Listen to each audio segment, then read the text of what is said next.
I have come to believe that a free and open society cannot continue much longer if social media continues to damage three things that I really care about.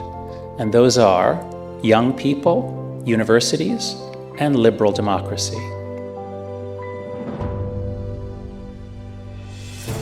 I did. I left the internet for an entire year. I was 26 years old, and it was May 1st, 2012, and I pulled the plug.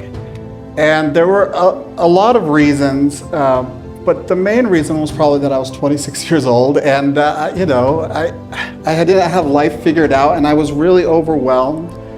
And it was a bit of a crisis, and it just felt like everything was too much, and I couldn't win. And the internet kept on coming, and there's more emails. You can't win against your email inbox, because the moment you hit archive on the very last one, you're going to get a new email. And you can't win on Twitter because there's so much Justin Bieber to talk about, and there's just and I just felt this in a really overwhelming, very personal way, that the internet was sort of defeating me and suppressing me. In my remaining time, I'm going to make the case that social media has caused devastation in these three areas since 2012. And then I'll say what I think government should and should not do. So I'll make three main points. The first is the fragilization of Gen Z. So in August 2017, Jean Twenge wrote an article in The Atlantic with the provocative title, "Have Smartphones Destroyed a Generation?" And when I read it, I thought, wow, Jean is taking a risk here, because she showed these graphs with these hockey stick curves, but it was just 2 or 3 years of data. Because in 2017, all we had was data up through about 2015. And so we had 2 or 3 years showing upturns in all these things. And I thought, well, if that turns down, she's going to look foolish. But it didn't turn down. It kept going up and up and up. Now, when that article came out, there were a lot of critics. A lot of people said, oh, she's exaggerating, she's cherry picking, oh, the trend isn't real. Gen Z, they're just comfortable talking about it. That's why the numbers are even going up a little, because it's a good thing. They're willing to admit that they're depressed. So there were a lot of skeptics right after the article came out, and Robbie in his chapter on this area quotes a number of those skeptics, but those are all from 2017, at least most of the citations were from 2017. That was a legitimate take in 2017. But in the years since then, the numbers have gone up so far that the Surgeon General recently issued an advisory on teen mental health, because those numbers have gone up by 50 to 100% on many measures. In fact, if you're still skeptical that there's a real epidemic of mental illness, if you think it's just, changes in self-report on surveys, let's look at behavior. Jean and I have been collecting all the studies we can find from the US and the UK and Canada. And so here are the numbers for self-harm. And this is hospital admissions. This is not self-report. Hospital records for teenagers brought in because they harmed themselves, mostly cutting themselves.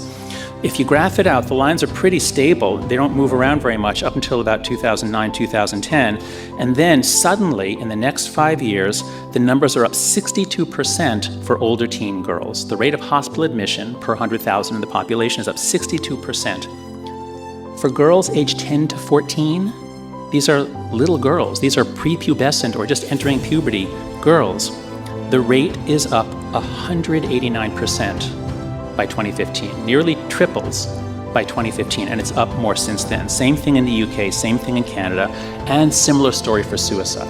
There it's up for both boys and girls. And again, for the youngest kids, the 10 to 14s, the percentage increase is more than double. I, of course, owe my entire livelihood to the internet. I was 12 years old when I started using the internet and contracted the sickness. And I've probably used the internet for the majority of my waking hours since then. I was a web designer as a teenager.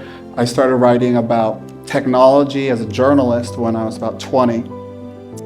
And so it's all I've ever really known. I don't know what life is like, without the internet, without being constantly connected, without, an email inbox. I do remember a time before Twitter, but it's really hazy.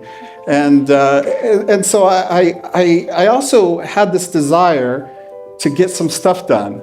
I wanted to do some personal study, some reading. I had some writing projects that I was putting off, and I figured if I quit the internet, which is using all of my time, I would have unlimited free time to accomplish the things that I desired to accomplish. So I quit the internet.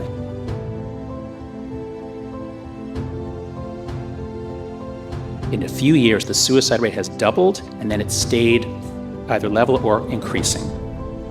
Now, what caused it? That's the key thing. Now, Robbie and the other skeptics point to studies. There are a lot of studies out there, and many of them find no relationship between the amount of time young people spend on their devices and their rates of depression. Now, there's one particularly influential study by Andrew Shabilsky and Amy Orban, 2019. They reported an overall correlation of around 0.03 between time on devices and various measures of depression in 3 large data sets. And that study, where they reported, oh, this is about as big as the correlation between mental illness and eating potatoes, that finding got a lot of press all over the world. And since then, a lot of experts say, oh, well, we looked at this and there's nothing there. But here's the problem with those studies. They lump all kids together, that is boys and girls.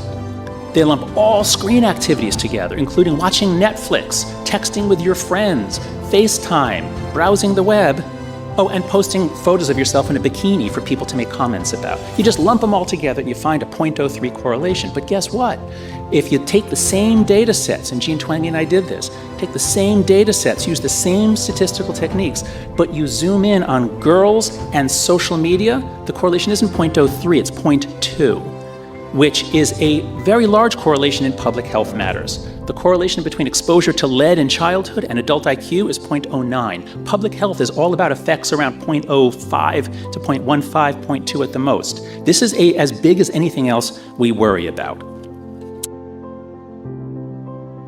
And the question that I was kind of asking, beyond my personal goals, was how does the internet use me, and how do I use the internet? And it's at what point are my decisions and my goals dictating my behavior on the internet, and at what point are the apps and the people and the processes and just how the internet is, the medium itself, how is that dictating my behavior, and how is that changing my behavior?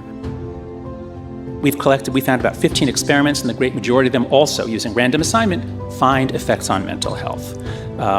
You want more evidence? Ask the girls. That's what Facebook did in that study that was leaked last September. And what do the girls say? They say it loud and clear. It's social media, and especially Instagram.